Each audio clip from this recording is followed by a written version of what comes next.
हमारा यह शरीर ब्रह्मपुरी है। इसे ब्रह्मपुरी क्यों कहा है हमारे ऋषियों और महात्माओं ने?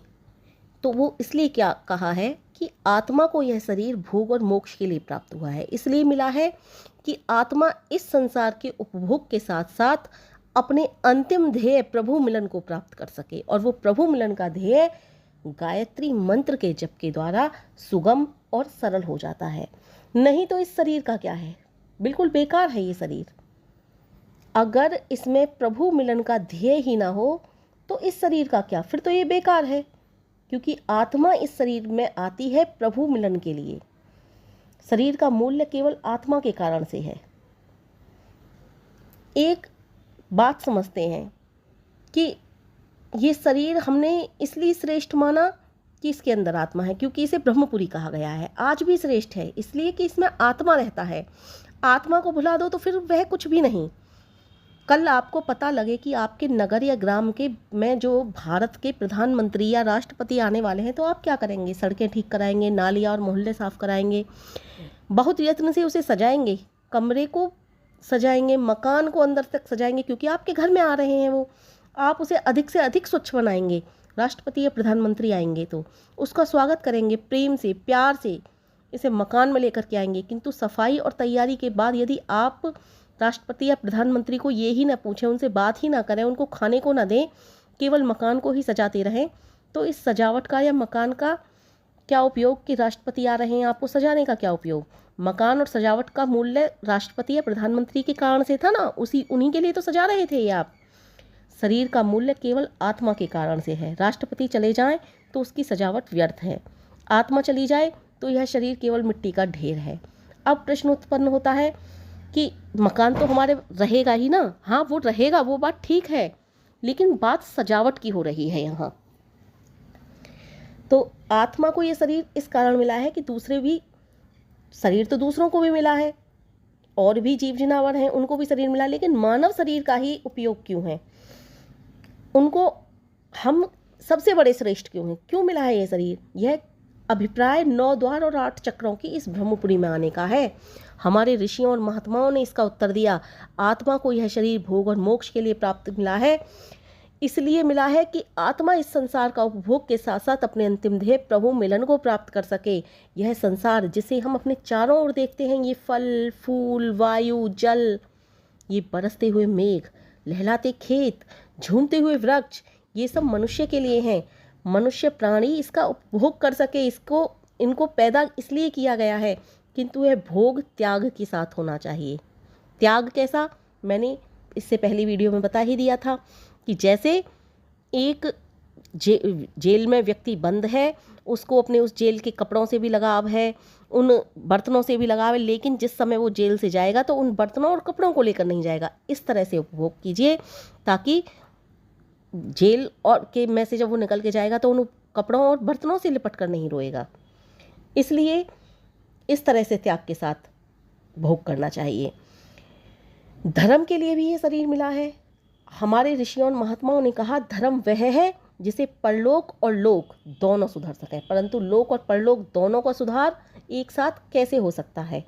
यह बात बहुत से मनुष्यों की समझ में नहीं आती, लेकिन गायत्री जप वाले साधक जो होते हैं वो इस बात को जानते हैं कि गायत्री मंत्र के जप से लोक और परलोक दोनों ही सुधारे जा सकते हैं। इसी प्रकार कोई भी ऐसा काम जिससे परलोक सुधरे लोक नहीं, और जिससे लोक सुधरे परलोक नहीं, वह धर्म नहीं हो सकता। तो धर्म क्या है? जिससे लोक और परलोक दोनों सुधरें। इसलिए आपको गायत्री मंत्र का जप करना है, जिससे आपके विचार भी उत्तम होंगे, आचार भी उत्तम होंगे, व्यवहार भी उत्तम होगा, और आपके लोक और परलोक और सब सुधरते चले जाएंगे। जब विचार, आचार, व्यवहार सब उत्तम होंगे तो कर्म भी सुधरेंगे ना, और जब कर्म सुधरेंगे तो परलोक अपने आप ही सुधर जाएगा। यह क्या है? यह भी एक यज्ञ होता है। गायत्री जप भी एक यज्ञ है। इसलिए कहा है गायत्री जप सबसे बड़ा जप है, इससे बड़ा कोई जप नहीं। इस संसार में कोई साथ नहीं जाता, न बेटा, न बेटी, न मित्र, न सखा, न साथी। केवल क्या जाता है साथ? धर्म साथ जाता है। और धर्म जब ही हमारा उस मुकाम पर पहुंच सकता है जब हम गायत्री मंत्र का जप करें, और धर्म के अनुयायी ही हम तब बनेंगे जब गायत्री मंत्र के जप के द्वारा आचार, विचार, व्यवहार, कर्म सब शुद्ध होते चले जाएंगे। गायत्री मंत्र के जप को इतनी महत्ता क्यों दी जाती है, बहुत से लोग पूछते हैं। तो गायत्री मंत्र के जप की महत्ता मैं नहीं कह रही, हमारे वेद बताते हैं। हमारे ऋषियों ने, मुनियों ने, महर्षियों ने गायत्री मंत्र की महत्ता गाई। प्राचीन ऋषियों और महात्माओं ने गायत्री मंत्र की जब जप किया तो उन्होंने पाया कि इस जप से बढ़कर कुछ नहीं। कौन सी ऐसी चीज़ रह जाती है जो इस जप से नहीं मिलती? सब कुछ इस जप से मिलने वाला है। इसलिए उन्होंने इस जप को सबसे बड़ा जप कहा, इस मंत्र को महामंत्र कहा। क्यों कहा महामंत्र? क्योंकि इससे बढ़कर कुछ नहीं। ऋषियों ने, मुनियों ने, महर्षियों ने कहा जो गायत्री जप करता है उसके अंदर सभी वेदों का सार आ जाता है। मैं ये नहीं कह रही वेदों को पढ़ना आ जाता है, लिखना आ जाता है, वेदों के जो मंत्र हैं उसमें, संविधा है उसमें वो कंठस्थ हो जाती है, नहीं। उनमें जो ज्ञान है वो मनुष्य के अंदर आ जाता है।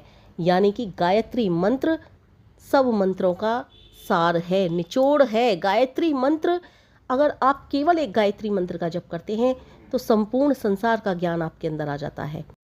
ज्ञान से मतलब मैं ये नहीं कह रही आप साइंटिस्ट बन जाओगे बहुत बड़े, केवल गायत्री मंत्र का जप करोगे, बहुत बड़े डॉक्टर बन जाओगे केवल गायत्री मंत्र का जप करोगे। हाँ, गायत्री मंत्र इस चीज़ में सहायक हो सकता है। कैसे? जब आप किसी कर्म के लिए आगे बढ़ोगे और साथ में गायत्री मंत्र का जप करोगे, क्योंकि गायत्री मंत्र के जप से बुद्धि का भी विस्तार होता है। इसीलिए तो विद्यार्थियों को गायत्री मंत्र जपने को कहा जाता है। तो गायत्री मंत्र के जप से, केवल जपने से डॉक्टर या इंजीनियर या साइंटिस्ट नहीं बनेंगे, उस कर्म को भी साथ में करने से जिसके कारण डॉक्टर बनेंगे, यानी डॉक्टरी पढ़ाई करने से। साइंस की साइंटिस्ट बनेंगे साइंस की पढ़ाई करने से, यानी कि इंजीनियर बनेंगे तो इंजीनियरिंग की पढ़ाई करने से। साथ में गायत्री मंत्र का जप करोगे तो बहुत ऊंचे मुकाम पर पहुंच सकते हैं उनसे। कहने का तात्पर्य ये है। तो गायत्री मंत्र को जब ऋषियों ने, महर्षियों ने गाया, जपा, समझा, तब उन्होंने कहा इस मंत्र जैसा कुछ नहीं है, इस मंत्र के समान कुछ नहीं है। ये मंत्र सबसे ऊपर है, सबसे बड़ा है, ये महामंत्र है। क्योंकि सब कुछ है इसमें, ऐसा कुछ है ही नहीं जो इस गायत्री मंत्र से अछूता रह गया हो। ऐसा कुछ प्रार्थना ही नहीं जो गायत्री मंत्र से अछूती रह गई हो। ऐसा कुछ सुख ही नहीं जो गायत्री मंत्र से अछूता रह गया हो, कि किसी कामना, कोई ऐसी कामना नहीं जो गायत्री मंत्र से प्राप्त ना होती हो। तो फिर क्यों ना ये महामंत्र है? ये महामंत्र है। ये सुख बनाता है संसार को, ये सुखी करता देता है व्यक्ति को। इसमें सब कुछ है। पृथ्वी, जल, वायु, सूर्य, चंद्र, तारे, सब उसके लिए शक्तिदाता हैं। सब उसके लिए ही उसकी ही शक्ति से चलते हैं। सब उसे ऊपर और आगे ले जाने वाले सब कुछ वह परमपिता परमेश्वर है। और गायत्री जप उन सब का सार है, निचोड़ है। क्योंकि गायत्री जप में परमपिता परमेश्वर की ऐसी प्रार्थना की है, ऐसी प्रार्थना की है, ऐसी स्तुति की है परमपिता परमेश्वर की, कि ऐसी स्तुति कहीं अन्यत्र किसी मंत्र में मिलती ही नहीं। आप कोई भी मंत्र उठा लीजिए, कोई भी मंत्र उठा लीजिए, उस मंत्र में जो परमपिता परमेश्वर से प्रार्थना की गई हो, वही प्रार्थना गायत्री मंत्र में कहीं ना कहीं सूक्ष्म रूप में छिपी हुई है। आप कोई भी स्तुति ले लीजिए परमपिता परमेश्वर की, किसी भी मंत्र में जो छुपी हुई स्तुति है वो उठा लीजिए, वो है स्तुति भी गायत्री मंत्र में कहीं ना कहीं छुपी मिल जाएगी। इसलिए कहते हैं कि आप कुछ मत करिए, केवल एक गायत्री मंत्र का जप करिए तो आप सब कुछ कर रहे हैं, परमपिता परमेश्वर की सबसे बड़ी स्तुति कर रहे हैं। गायत्री मंत्र के जप से स्वास्थ्य, बल, धन, राज्य, परिवार, सम्मान, यश, कीर्ति, सुबुद्धि, सुमति, सब कुछ प्राप्त होता है। ये है गायत्री मंत्र। गायत्री मंत्र के जप से लाभ होता है, हानि नहीं होती। और अगर कोई आपकी हानि हो रही है, आप गायत्री मंत्र का जप कर रहे हो, तो ये समझिए कि आपके कर्मों का सुधार हो रहा है। आपके कर्मों का जो बिगड़ गए पूर्व जन्म के में आपने जो कुछ किया था, वो प्रारब्ध कट रहा है आपका। और जब प्रारब्ध कट जाएगा तो हानि कभी नहीं होगी, लाभ ही लाभ होगा। क्योंकि परमपिता परमेश्वर कभी किसी को दुख नहीं देते। दुख देते हैं हमारे कर्म देते हैं। और गायत्री मंत्र तो सुख का सार है, वो तो दुख दे ही नहीं सकता, वो तो कभी दुख नहीं दे सकता। इसलिए गायत्री मंत्र सबसे बड़ा मंत्र है। इसे जपने से कोई हानि नहीं होती, कोई नुकसान नहीं होता, लाभ ही लाभ होता है। गायत्री मंत्र जब ऋषियों ने, मुनियों ने, महर्षियों ने जपा, बहुत सारे अनुभव प्राप्त किए, उसके बाद कहा ये कि गायत्री मंत्र महामंत्र है। ऐसे ही गायत्री मंत्र को महामंत्र नहीं कहा। अगर गायत्री मंत्र को ऐसे ही महामंत्र कहते तो फिर तो किसी भी वेद मंत्र को कह देते ये महामंत्र है। नहीं, किसी भी वेद मंत्र को महामंत्र नहीं कहा गया, इसलिए केवल और केवल गायत्री मंत्र को महामंत्र कहा गया। गायत्री मंत्र को जपने वाला व्यक्ति अपनी आत्मिक शक्ति को समझता है, आत्मा के तत्व को समझता है, इसलिए गायत्री मंत्र सुखकारी है, सबको पुष्टि देने वाला है, आयु देने वाला है, धन देने वाला है, राज्य और कीर्ति देने वाला है। ये सब कुछ गायत्री मंत्र के जप से मिल जाता है। गायत्री मंत्र के जप से हमारे अंदर जो राक्षसी प्रवृत्ति है वह भी दूर हो जाती है। गायत्री मंत्र के जप से हम देव बन जाते हैं। देव कौन? जो हमें देते हों। परमात्मा का एक स्वरूप देव भी है। देव का मतलब होता है देना, जो किसी को देता हो और भूल जाता हो देकर। वो कभी ये मन में सोचता ही ना हो मैंने इसको कुछ दिया भी है, उसको ये ही पता ना हो मैंने इसको कब क्या दे दिया। वो होते हैं देव।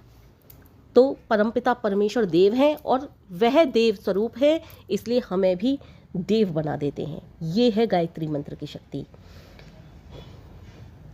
पता नहीं कब हम देव बन जाते हैं, पता नहीं कब हम श्रेष्ठ बन जाते हैं, पता नहीं कब सुखकारी बन जाते हैं। गायत्री मंत्र का जपते जपते न जाने कब परमपिता परमेश्वर हमारे अंदर प्रविष्ट कर जाते हैं। यही तो है गायत्री मंत्र। सब कुछ प्राप्त होता है गायत्री मंत्र से। क्या नहीं है गायत्री मंत्र? इसलिए कहते हैं गायत्री मंत्र लोक और परलोक दोनों सुधारता है, मनुष्य का धर्म पूरा करता है गायत्री मंत्र। गायत्री का शाब्दिक अर्थ वह मंत्र जिसको गाने से, जिसका जाप करने से मनुष्य का उद्धार हो जाता हो, वह है गायत्री मंत्र। भीष्म पिता ने भी गायत्री मंत्र की प्रशंसा की। भीष्म पिता में युधिष्ठिर जब जाते हैं भीष्म पिता में से षट्संहिता पर पूछने, तब उनसे पूछते हैं, तब वे गायत्री मंत्र की कितनी प्रशंसा करते हैं। ये मैंने कई बार वीडियो में चर्चा की है। आज इस चर्चा को नहीं करूंगी, कभी फिर और अन्य किसी वीडियो में करूंगी। गायत्री मंत्र को गुरु मंत्र भी कहा है। गुरु मंत्र क्यों कहा है? क्योंकि गुरु क्या देते हैं हमें? गुरु ज्ञान देते हैं, परमपिता परमेश्वर से मिला देते हैं गुरु।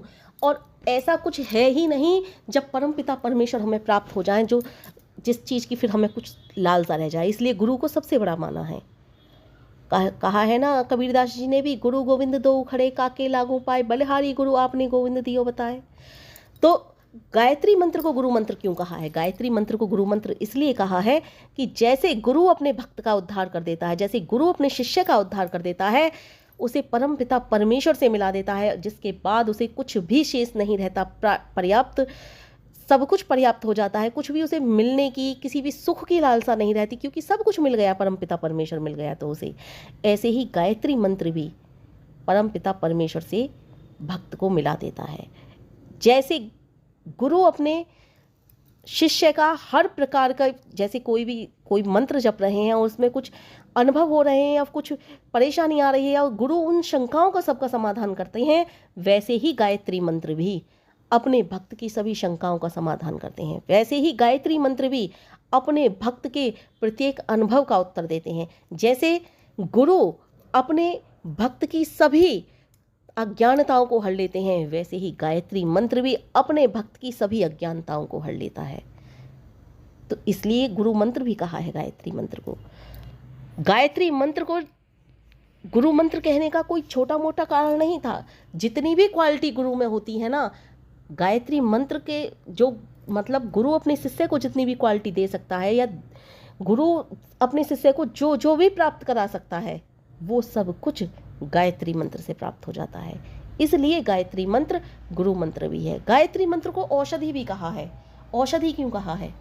क्योंकि गायत्री साधक जब गायत्री मंत्र का जाप करता जाता है, निरंतर करता रहता है, कई वर्षों बीत जाते हैं उसे, तो उसको रोग भी कोई नहीं लगता। और शरीर में कोई रोग भी होता है ना, और बहुत पुराना साधक होता है, तो वो रोग भी ठीक हो जाते हैं। इसलिए गायत्री मंत्र को औषधि भी कहा है। गायत्री मंत्र को कहूँ एक शब्द में तो कल्प वृक्ष है, कामधेनु है, पारसमणि है, यानी गायत्री मंत्र गागर में सागर है। गायत्री मंत्र जैसा कुछ नहीं, कोई नहीं। गायत्री मंत्र सब कुछ प्राप्त कराने वाला है, और गायत्री मंत्र मैंने भी अनुभव किया है, सच में गायत्री मंत्र से बढ़कर कुछ नहीं, क्योंकि गायत्री मंत्र में सब कुछ निहित है।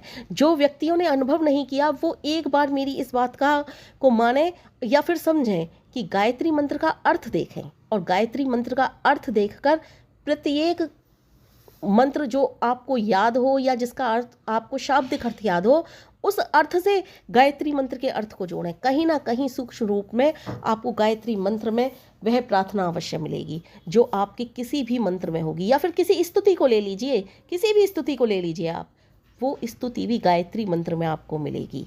इसलिए गायत्री मंत्र को सबसे बड़ा महामंत्र कहा है। इसलिए गायत्री मंत्र जैसा कोई मंत्र नहीं, इसलिए ही गायत्री मंत्र सबसे बड़ा मंत्र है। आप कहोगे कि मैं तो गायत्री मंत्र की प्रशंसा करते नहीं थकती, क्या करूं, मुझे तो सब कुछ पर्याप्त लगता है गायत्री मंत्र में। इसीलिए गायत्री मंत्र वास्तव में प्रशंसनीय है। मैं ही नहीं, जितने भी गायत्री साधक हैं वो सब गायत्री मंत्र के प्रशंसक होते हैं।